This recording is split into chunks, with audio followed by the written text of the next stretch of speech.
Alright, today I'm going to talk about meditation and 20 ways that I found very useful in meditation by me personally. And it's just, I feel like it might help other people as well. It's just 20 simple things, and it's really, I don't know, the basics, I guess. And I hope you all enjoy my presentation. I'm going to start off with one of the main things that I definitely like to use for meditation are candles. And at my store, I personally sell like a ton of chakra candles. And one of my two favorites are Monday and Abundance.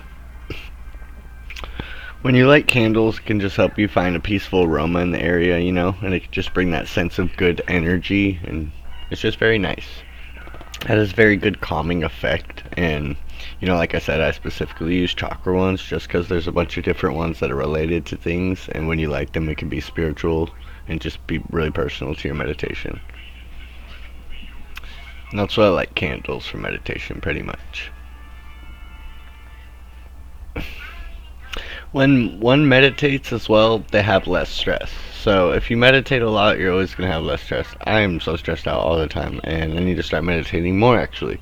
But when you meditate, it actually helps you just get rid of a lot of unnecessary stress that you have, because you sit there and you're actually able to not think about things constantly or worry. You're able to breathe. You're able to just take a second. Sleep. Sleep is also another step I believe is very important for meditation, because if you're not sleeping, how are you ever going to be relaxed? You're always just going to be on edge or agitated or irritable, not able to get anything done. It's just definitely a big part of meditation in my eyes. It's also my favorite part. I mean, who doesn't love sleep? Going for a walk, draw, just do something. I mean, it doesn't require you to think about anything else. That's one of the biggest steps in meditation too, I think. And going on walks would be a cool thing, except for I live on a lame hill. But that's definitely a great step for meditation, Walking on trails, nice places, walking on the beach would be definitely amazing. I think that would be amazing. Closing your eyes. Make no effort to control your breathing and let it happen naturally. So with this, don't just sit there and try to force in and out your breaths, because then you're going to be thinking about meditation too much. You can practice breathing, but don't sit there and be thinking about breathing the whole time, because that's really not meditating. You're trying to clear your head 100% and just let everything go. Find something that brings you peace personally. For me, it's my husband. My partner is my most peace of my life. Every time I'm stressed out and come around my partner, it's just the best thing in my life. I stop stressing, I stop worrying. I can just be like, okay, it's okay. So, when I meditate, I definitely meditate with my partner. Breathing in and out and taking deep breaths is definitely one of the best steps also for meditation. Like I said, don't try to sit there and focus on breathing, but taking deep breaths is one of the biggest things. When you're stressed or something, you'll sit there and take a deep breath, and it will help you. It'll help you feel better. You'll be calmed down a little bit. It's just one of the things that I really, working on as well, breathing. And then there are many forms of meditation, but like I said, today we're just talking about some simple things that I do that help me, and they really do help me meditate, and they're 20 steps to help me meditate. And I feel like they're doing a pretty good job so far.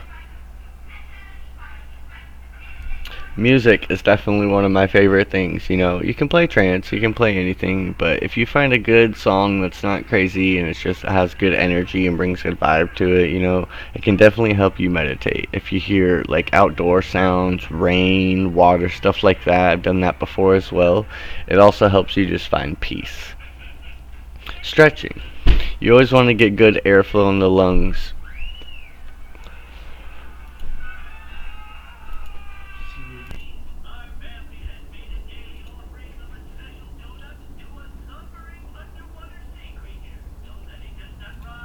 Alright, definitely stretching, like I was talking about. Sorry about that, just disconnected. Airflow is good, breathing exercises like mentioned before. It definitely helps for everything. This is just like a prep for meditation, pretty much.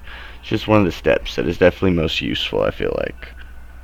Had to make sure my mic wasn't muted. That would have sucked if I did my whole presentation with my mic muted. Sitting or lying comfortably. And obviously you can see I chose a cat that's laying comfortably in this picture. Because if you're sitting or lying comfortably, it won't be very hard for you to relax or find that meditation kind of state. And then if you play music or something like I mentioned before in that state, it's definitely going to be way easier. You don't want to be running or walking or doing some jogging. You can't meditate while you're doing that. I mean, it might be a sense of release for some people, but you really can't. Practicing yoga. This is something that I really am not good at, but practicing yoga is definitely one of the biggest things I've seen in my whole life that's used in meditation, and it also helps with stretching. And it's just, every time I see someone doing yoga, they seem very peaceful, so it definitely falls into everything. And it's definitely one of the things that I would agree is one of the steps. Relaxing your mind and clearing your thoughts. Doing this is one of the hardest things. It's easier said than done to anybody in the world. Like clearing your thoughts, like relaxing your mind. There's so much stress in the world. You got work, school, home, your cats are crazy, that kind of stuff. Like my cats are freaking insane and they stress me out. So relaxing my mind and clearing my thoughts of them being crazy, yeah. Don't having any interruptions, making sure that you have a set time to practice meditation. And I put a picture of, like a quiet zone, because it's good to have a nice quiet sectioned off, and you can make it look pretty cool. It helps the energy and the aura and the ambiance for it. And all these things will really make your meditation process a lot better. And yeah, completely let go of everything, You just have to kind of sit there and just like take a deep breath, let everything out, and just like forget about everything.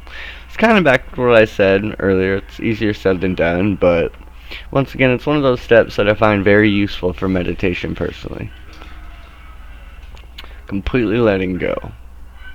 And then teas. A lot of teas help you detox. And it's another thing that will really help you meditate. And it might help other people.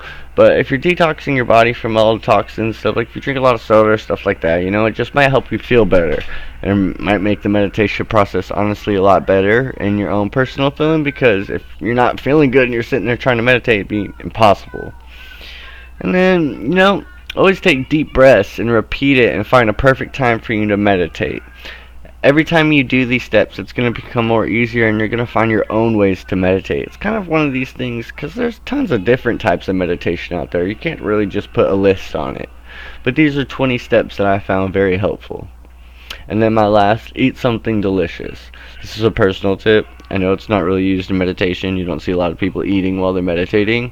But I love food, and I love desserts, and I know if I'm going to meditate, dessert would definitely make me meditate a lot better. I don't know. I just think it's one of those things that bring you happiness and stress-free are all tie into a better meditation process. Thank you for viewing my presentation, and I hope everyone has had a great day. And I hope you learned a few tips of mine of meditation. And this is 120 How to Meditate by Sean Hodges. Thank you very much.